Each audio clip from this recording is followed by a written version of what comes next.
आज हम लोग देखेंगे कि Node.js जो हमारा बिहाइंड द सीन कैसे वर्क करता है।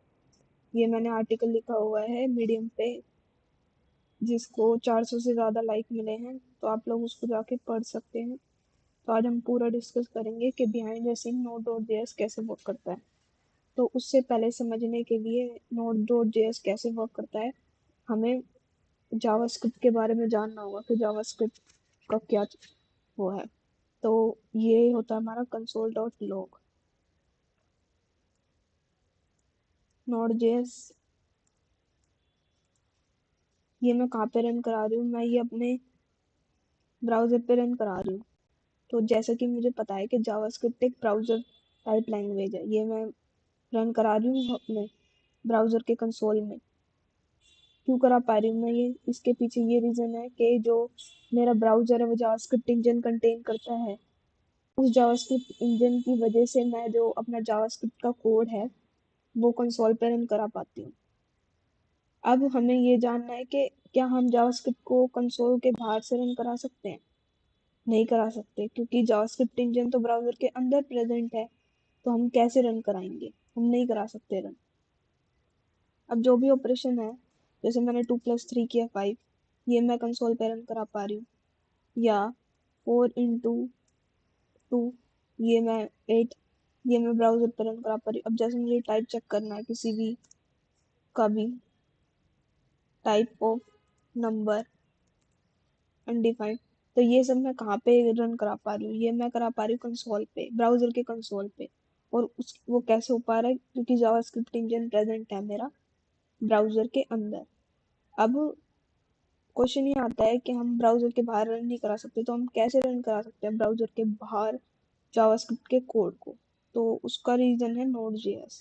तो वो हम एक बार बाद में पढ़ेंगे। तो हम थोड़ी जावास्क्रिप्ट के फीचर्स जान लेते हैं कि जो मेरा क्रोम का है जावास्क्रिप्ट इंजन, वो है मेरा V8 JS इंजन, जो कि क्रोम के अंदर प्रेजेंट है, जिसके कारण हम जावास्क्रिप्ट का कोड रन करा सकते हैं। सफारी के अंदर प्रेजेंट है एप्पल का JS इंजन।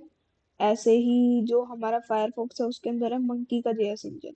तो ये मेरे जो जावास्क्रिप्ट इंजन है, जो ये डिफरेंट डिफरेंट ब्राउजर के अंदर प्रेजेंट है। ये रिहान दहल नाम के एक सॉफ्टवेयर इंजीनियर है जिन्होंने Node.js को इन्वेंट किया है। उन्होंने क्या किया, अब जावास्क्रिप्ट के कोड को ब्राउज़र से बाहर रन कराने के लिए उन्होंने हमारा C++ के साथ जो जावास्क्रिप्ट इंजन है उसको एम्बेड कर दिया। जिससे क्या हुआ, अब हम जो जावास्क्रिप्ट के इंजन है उसको रन करा सकते हैं। अब अपने सारे जावास्क्रिप्ट के कोड को रन करा सकते हैं। अब हम समझते हैं कि बिहाइंड द सीन Node.js कैसे वर्क करता है। ये मेरा क्लाइंट है। क्लाइंट मतलब कि ब्राउज़र हो सकता है, क्रोम, फायरफॉक्स, कुछ भी, सफारी। अब ये क्या करेगा, ये रिक्वेस्ट सेंड करेगा मेरे सर्वर के पास। Node.js का सर्वर है ये। इसने रिक्वेस्ट सेंड करी, मेरी रिक्वेस्ट किसकी गई, सर्वर के पास गई। अब क्या होगा, ये मेरी जो रिक्वेस्ट है ये मेरी इवेंट क्यू में आ चुकी है। अब इवेंट क्यू का काम क्या होता है कि इवेंट क्यू जो भी तुम लोग रिक्वेस्ट सेंड कर रहे हो उसको फीफो की फॉर्म में लेता है। फर्स्ट इन फर्स्ट आउट, जो रिक्वेस्ट पहले आएगी वो पहले परफॉर्म होगी, जो बाद में आएगी वो बाद में परफॉर्म होगी, जो थर्ड पे आएगी वो थर्ड पे परफॉर्म होगी। तो ऐसा मेरा इस तरीके से वर्क करता है इवेंट क्यू, जो कि ये मेरा सर्वर है। इसके अंदर ये इवेंट क्यू प्रेजेंट है। ये रिक्वेस्ट किसने सेंड किया, ये वेब ब्राउजर ने रिक्वेस्ट सेंड की है सर्वर को, Node.js के सर्वर को। ये सर्वर के अंदर क्यू प्रेजेंट है, इवेंट क्यू, इसने रिक्वेस्ट एक्सेप्ट की। अब ये रिक्वेस्ट किसके अंदर गई, इस क्यू के अंदर गई। अब ये रिक्वेस्ट किस फॉर्म में स्टोर होती है, ये स्टोर होती है फीफो की फॉर्म में, कि जो पहले आ रही है वो पहले परफॉर्म होगी, जो दूसरे पे आ रही है वो दूसरे पे परफॉर्म होगी, इस तरीके से परफॉर्म होती है। अब क्या होता है, ये होता है मेरा इवेंट लूप। ये एक टाइप का लूप होता है। इसका काम क्या होता है, इसका काम ये होता है कि जैसे इसके पास जो भी रिक्वेस्ट पहले आई ये उसको उठा लेगा और उस पर ऑपरेशन परफॉर्म करके वापस से सेंड कर देगा सर्वर को। तो जैसे कि इसके पास यूजर वन से रिक्वेस्ट आई पहली, तो इवेंट लूप चेक करेगा क्या इसके पास कोई रिक्वेस्ट आई है। अगर रिक्वेस्ट आई है तो उसको उसके ऊपर ऑपरेशन परफॉर्म करेगा और तुरंत सेंड कर देगा। अब दो चीजें जानने वाली ये होती हैं कि इवेंट लूप कौन किस टाइप के ऑपरेशंस परफॉर्म करता है। पहले दो टाइप के ऑपरेशन होते हैं हमारे पास, एक ब्लॉकिंग ऑपरेशन, एक नॉन ब्लॉकिंग ऑपरेशन। अब कई लोग कंफ्यूज होते हैं कि ब्लॉकिंग ऑपरेशन क्या होता है और नॉन ब्लॉकिंग ऑपरेशन क्या होता है। तो blocking operation basically synchronous operation होते हैं। सिंक्रोनस ऑपरेशन क्या होते हैं, आप कोई सिंक्रोनस ऑपरेशन वो ऑपरेशन होता है जो लाइन बाय लाइन एग्जीक्यूट करते हैं, जो कि सीक्वेंस में एग्जीक्यूट करते हैं। और नॉन ब्लॉकिंग ऑपरेशन वो ऑपरेशन होता है जो एग्जीक्यूट कर जाते हैं बिना सोचे समझे, मतलब जो लाइन में एग्जीक्यूट नहीं करते। जो छोटा फंक्शन फंक्शन होता है वो पहले एग्जीक्यूट कर जाता है, और जो बड़ा फंक्शन होता है वो थोड़ा टाइम लेता है। अब जैसे कि कंसोल डॉट लॉग है, कंसोल डॉट लॉग तुरंत रन कर जाएगा। और जो कि जैसे कि मेरा एक फंक्शन है, कोई सा भी फंक्शन है जिसमें मैं कुछ स्टेटमेंट प्रिंट करा रही हूँ, तो वो थोड़ा टाइम लेगी प्रिंट होने के लिए। तो ब्लॉकिंग में क्या होगा, ब्लॉकिंग में पहले कंसोल, अगर फंक्शन है तो फंक्शन ही एग्जीक्यूट होगा, उसके बाद कंसोल डॉट लॉग होगा। बट नॉन ब्लॉकिंग में क्या है कि नॉन ब्लॉकिंग में कंसोल डॉट लॉग एक छोटा सा फंक्शन है, तो उसको पहले एग्जीक्यूट कर देगा और उसके बाद मेरा जो फंक्शन है उसको एग्जीक्यूट करेगा। मतलब नॉन ब्लॉकिंग बिल्कुल टाइम नहीं लेता एग्जीक्यूट करने में, वो जो छोटा फंक्शन है उसको पहले एग्जीक्यूट कर देता है। और जबकि ब्लॉकिंग वो टाइम लेता है, कि अगर पहले बड़ा फंक्शन है तो उसी को ही करेगा, बाकी सेकंड वाले पे। तो इवेंट लूप क्या होता है, इवेंट लूप अगर नॉन ब्लॉकिंग ऑपरेशन है तो उसको पहले परफॉर्म करा के सेंड कर देता है। बट अगर उसके पास रिक्वेस्ट आई है इवेंट लूप के पास ब्लॉकिंग ऑपरेशन की, तो वो कैसे परफॉर्म करता है वो देखेंगे हम। अब मान लो मेरे पास ब्लॉकिंग ऑपरेशन की रिक्वेस्ट आई, ठीक है। इवेंट लूप ने क्या किया, ब्लॉकिंग ऑपरेशन की रिक्वेस्ट थ्रेड पूल के पास सेंड कर दी। थ्रेड पूल क्या होता है, थ्रेड पूल एक टाइप का पूल होता है जो कि ब्लॉकिंग ऑपरेशंस को परफॉर्म कराता है। इसके पास केवल 4 थ्रेड्स होते हैं। थ्रेड का मतलब क्या होता है, थ्रेड एक टाइप के वर्कर होते हैं। अब जैसे कि वर्कर, जैसे कि लेबर, लेबर का काम क्या होता है, वर्क परफॉर्म करना, जो हमने उसको ऑपरेशन दिया है। तो अभी मेरे पास ब्लॉकिंग ऑपरेशन की रिक्वेस्ट आई है, ये थ्रेड पूल में जाएगी। अब क्या थ्रेड पूल चेक करेगा, क्या मेरा कोई वर्कर फ्री है, क्या मेरा कोई थ्रेड फ्री है। अगर फ्री है तो उसको असाइन कर देगा काम। अगर कोई भी वर्कर फ्री नहीं है तो वो क्या करेगा कि वो उसको वेट कराएगा, कि जब तक मेरा थ्रेड वर्कर मेरा फ्री नहीं हो जाता तब तक उसको वेट करना पड़ेगा। ब्लॉकिंग ऑपरेशन में ये प्रॉब्लम होती है कि उसको अगर line by line operation perform करना, पहली बात तो। और अगर कोई कॉम्प्लेक्स फंक्शन है, ऊपर से थ्रेड में सिर्फ 4 ही वर्कर होते हैं थ्रेड पूल में, और चारों के चारों अगर बिजी हैं वर्क करने में, तो उसको वेट करना पड़ेगा नेक्स्ट यूजर को, जब तक थ्रेड खाली नहीं हो जाएगा वो ऑपरेशन परफॉर्म नहीं करा पाएगा।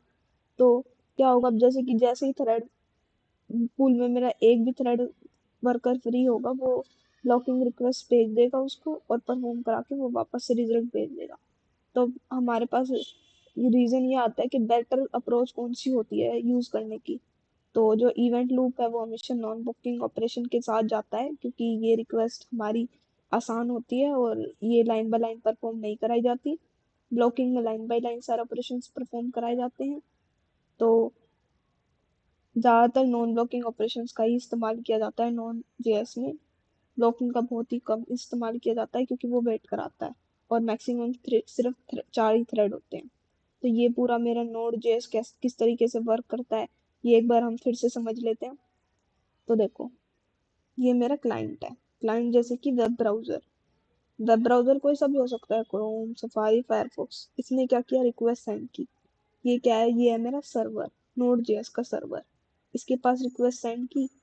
अब ये रिक्वेस्ट कहाँ जाएगी, ये रिक्वेस्ट जाएगी इवेंट क्यू में। इवेंट क्यू क्या होता है, इवेंट क्यू एक टाइप का क्यू होता है जो कि फीफो की फॉर्म में ऑपरेशन परफॉर्म कराता है। जो मेरे पहले रिक्वेस्ट आई उसको पहले परफॉर्म कराएगा, जो सेकंड पे आई उसको सेकंड पे परफॉर्म कराएगा, जो थर्ड पे आई उसको थर्ड पे परफॉर्म कराएगा। तो जो पहले आएगी उस पे पहले ऑपरेशन परफॉर्म होगा। अब ये फीफो की फॉर्म में होता है फर्स्ट इन फर्स्ट आउट। अब आता है मेरा event loop. Event loop node जो है इसके अंदर क्या काम करता है, ये एक टाइप का लूप होता है। ये एक तरीके से अपनी आंखें ऑलवेज 24/7 किस पे रखता है, इस इवेंट क्यू पे रखता है। देखता है कि कोई नई रिक्वेस्ट आई है या नहीं आई। अगर कोई नई रिक्वेस्ट आई है, अगर वो नॉन ब्लॉकिंग है, पहली बात तो ये कि रिक्वेस्ट आई है वो किस टाइप की है, ब्लॉकिंग टाइप की है, नॉन ब्लॉकिंग टाइप की है। अगर ब्लॉकिंग टाइप की है तो उसको परफॉर्म नहीं कराएगा पहले। अगर नॉन ब्लॉकिंग किया है तो उसको पहले परफॉर्म कराएगा, क्योंकि वो एसिंक्रोनस होती है। एसिंक्रोनस मतलब जो लाइन बाय लाइन परफॉर्म नहीं कराई जाती, मल्टीपल एक साथ परफॉर्म करा देता है। जो कि छोटी रिक्वेस्ट है उसको पहले परफॉर्म करा देगा और तुरंत रिजल्ट सेंड कर देगा। और ब्लॉकिंग क्या होती है, जो लाइन बाय लाइन परफॉर्म कराएगी। अगर तुम्हारे पास कोई बड़ा सा ऑपरेशन है तो उसको ही पहले परफॉर्म कराएगी, छोटे को पहले नहीं कराएगी। अब नॉन ब्लॉकिंग आई रिक्वेस्ट, उसको उसका रिजल्ट तुरंत क्यू में सेंड कर देगा, तुरंत क्यू तुरंत उसको वापस रिस्पॉन्स को सेंड कर देगा। बट अगर रिक्वेस्ट मेरी ब्लॉकिंग ऑपरेशन की है, मतलब कि जो लाइन बाय लाइन परफॉर्म कराना ऑपरेशन मुझे, तो वो किस में जाएगी, वो जाएगी थ्रेड पूल में। थ्रेड पूल क्या होता है, ये एक टाइप का पूल होता है जो कि ब्लॉकिंग ऑपरेशन परफॉर्म कराने के काम आता है। इस थ्रेड पूल में केवल 4 थ्रेड होते हैं। थ्रेड का मतलब होता है वर्कर, जो कि ब्लॉकिंग ऑपरेशंस को परफॉर्म कराते हैं। अभी मेरे पास जो रिक्वेस्ट आई है वो गई थ्रेड पूल में। अब थ्रेड पूल क्या करेगा, देखेगा पहले कोई वर्कर फ्री है, अगर फ्री है तो उसको वर्क असाइन कर देगा, अगर नहीं है फ्री तो क्या करेगी, इस यूजर को वेट करना पड़ेगा। जब तक कोई भी थ्रेड फ्री नहीं होएगा तब तक ये ऑपरेशन परफॉर्म नहीं करा सकता। जब थ्रेड फ्री हो जाएगा तब ये ऑपरेशन परफॉर्म करा के रिजल्ट सेंड कर देगा। तो ये पूरा मेरा नोड जेएस की वर्किंग होती है कि नोड जेएस किस तरीके से वर्क करता है। और तो ये ही हमारी वर्किंग होती है। और अगर तुम लोगों को इसके बारे में ज़्यादा पढ़ना है तो तुम लोग मेरा ये आर्टिकल चेकआउट कर सकते हो, नोड जेएस का। ये ऑथेंटिक आर्टिकल है, इसको 400 से ज़्यादा लाइक मिले हैं। एंड इसका लिंक तुम्हें मिल जाएगा बायो में।